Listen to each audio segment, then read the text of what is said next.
Habang wala po kayo, talagang pinakain niya ang matanda ng dog food! Talagang inihain niya ang isang mangkok ng pagkaing aso sa kanyang biyenan. Si Don Pedro ay minsang nagbenta ng lupa upang masuportahan ang business ng kanyang anak. Ngayon na ang kanyang anak ay naging boss, palihim na minamaltrato ng manugang ang matanda.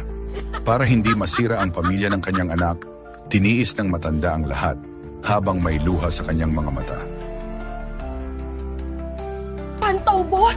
Habang wala po kayo, talagang pinakain niya ang matanda ng dog food!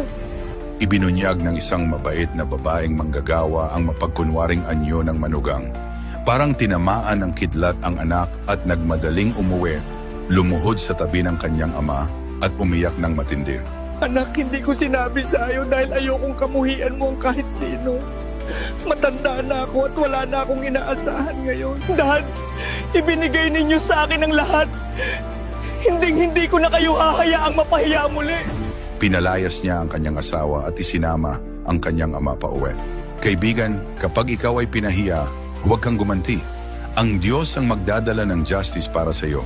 Ang bulok na bunga ay kusang mahuhulog. Kung naniniwala ka rito, amen at ibahagi ito para ma-encourage ang mas marami pang tao.